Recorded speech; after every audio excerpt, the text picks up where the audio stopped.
ವೀರಗಂಗ ತುಳಿದನು ವೀರಗಂಗ ತುಳಿದನು ಇವತ್ಯಾರು ಬೇರು ಆರು ಮಗನವನ ವೀರನು ತೋರುತ್ತಿನ ನದಿಗಳು ವೀರಗಂಗ ತುಳಿದನು ಇವತ್ಯಾರು ಬೇರು ಆರು ಮಗನವನಾರು ಗೀತನು ತೋರುತ್ತಿನ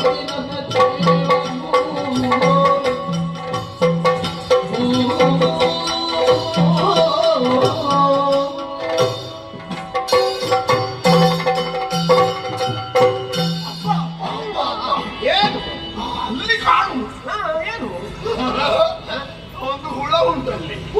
ಒಂದು ಕ್ರಿಮಿ ನನ್ನ ಹಾಗಲ್ವ ನಿನ್ನ ಹಾಗಲ್ವ ಅದಕ್ಕೆ ಮಂಡೆ 6 2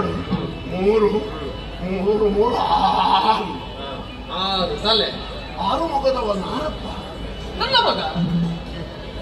ನಿನಗೆ ಇಷ್ಟು ಚಂದ ಚಂದದ ಮಕ್ಕಳಲ್ಲದೆ ಅಂತದ್ದು ಉಂಟ ಏನು ಅವನು ಚಂದವೇ ಹೌದಾ ಅವ ನನ್ನ ಮಗ ಕುಮಾರ ಅಂತ ಅವನ ಹೆಸರು ಕುಮಾರ ಅಂದ್ರೆ ಅರ್ಥ ಅಣ್ಣವ ನನಗಿಂತ ಮೊದಲೇ ಹುಟ್ಟಿದವ ಹೌದು ನಿನಗೆ ನಿನಗೆ ಅಣ್ಣ ನನ್ನ ಅಣ್ಣ ಈಗ ಕುಮಾರ ಹೌದು ಈಗ ಸ್ವಾಮಿ ಆಗ್ತಾರೆ ಎಷ್ಟು ಪ್ರಾಯ ಆದರೂ ಕುಮಾರ ಅಣ್ಣನೇ ಕುಮಾರ ಅಣ್ಣ ಕುಮಾರ ಸ್ವಾಮಿ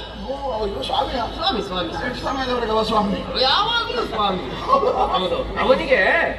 6 ಮುಖ ಬರುವುದಕ್ಕೂ ಕಾರಣ ಉಂಟು ಕೃತಿಕಾಭಿಮಾನಿ ದೇವತೆಗಳು ಕೃತಿಕಾಭಿಮಾನಿ ದೇವತೆಗಳು ಏಕಕಾಲದಲ್ಲಿ ಸ್ತನ್ಯಪಾನವನ್ನು ಉಣಿಸಿದ ಕಾರಣ ಏಕಕಾಲದಲ್ಲಿ ಅದನ್ನು ಸ್ನಾನ ಮಾಡಿದ ಕಾರಣ ಅವನಿಗೆ 6 ಮುಖಗಳು ಕಾಣಿಸಿದೆ. ಹಾಗಾದ್ರೆ ಅವ ಜನಿಸುವ ಕಾಲಕ್ಕೂ ಅವನಿಗೆ ನನ್ನ ಹಾಗೆ ಹಸಿವೆ ಆಗಿತ್ತು. ಹೌದೌದು ಆಗಿದೆ ಆಗಿದೆ. ಇಲ್ಲದಿದ್ದರೆ ಎಷ್ಟು ಅಭಿಮಾನಿ ದೇವತೆಗಳು 6 ಮೊಳೆ ಉಡಿಸಿದೆ ಮೊಳೆ ಉಣಿಸಿ ಸ್ತನ್ಯಪಾನವನ್ನು ಮಾಡಿದರೆ 6 12 ಇಷ್ಟು ಎಳೆಯವ. ಹಾಗಾಗಿ ಇವನಿಗೆ ಷಡಾನನ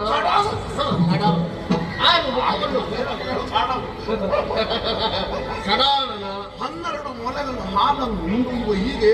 ನರಪ್ರೇತಲನಾಗೆ ಅವ ಹಾಗೆ ಅವ ತಾರಕಾರಿ ತಾರಕಾರಿ